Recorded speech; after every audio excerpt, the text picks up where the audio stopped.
دوستو، آج ہم جسے ترکستان کا نام دیتے ہیں، دراصل یہ ماورا النہر کا علاقہ ہے جو مشرق میں منگولیا اور شمالی چین کی پہاڑیوں سے، مغرب میں بحیرہ خز اور شمال میں سبریا کے میدانی علاقوں سے، جنوب میں بر صغیر اور فارس تک پھیلا ہوا ہے۔ یہ غز خاندانوں کا وطن ہے۔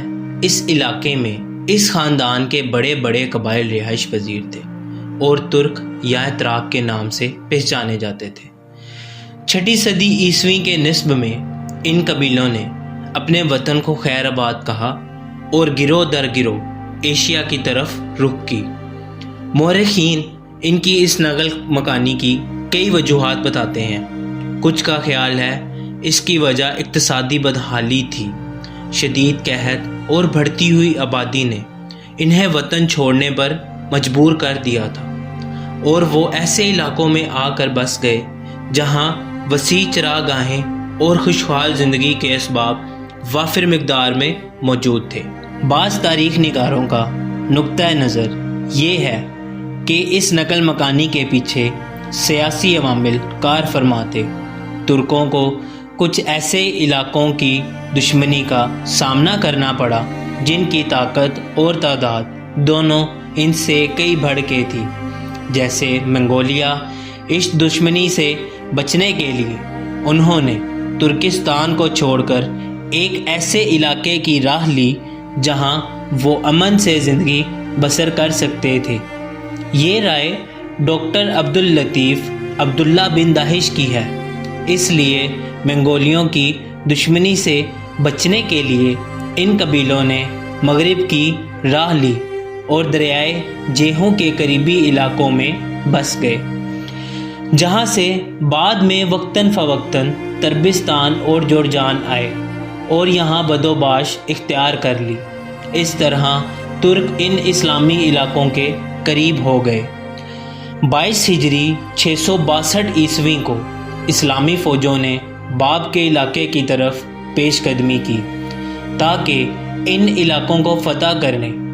یہ وہ علاقے تھے جہاں ترک سکونیت پذیر تھے۔ اسلامی سپاہ کے سپہ سالار عبد الرحمن بن ربیعہ نے ترک کے سردار شہر براز سے ملاقات کی۔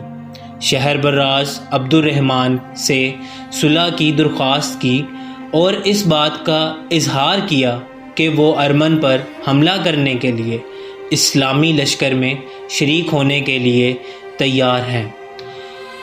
عبد الرحمن نے انہیں اپنے قائد سراقہ بن عمر کے پاس بھیج دیا۔ شہر براز نے سراقہ سے ملاقات کی اور ان سے اپنی خدمات پیش کرنے کے سلسلے میں بات کی۔ سراقہ نے ان کی پیشکش کو قبول کر لیا اور اس بارے میں ایک عرضیہ حضرت عمر بن خطاب کے نام تحریر کیا اور انہیں اس بارے میں اطلاع دی۔ حضرت عمر فاروق نے بھی سراقہ کی رائے سے اتفاق کیا۔ یوں مسلمانوں اور ترکوں میں کسی قسم کی جنگ نہ ہوئی، بلکہ یہ دونوں لشکر ارمن پر حملہ آور ہوئے اور وہاں اسلام کی اشاعت ہوئی۔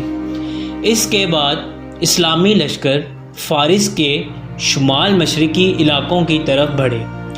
یہ وہ علاقے تھے جو شمال کی طرف اسلامی سپاہ کے راستے میں سب سے بڑی رکاوٹ تھے۔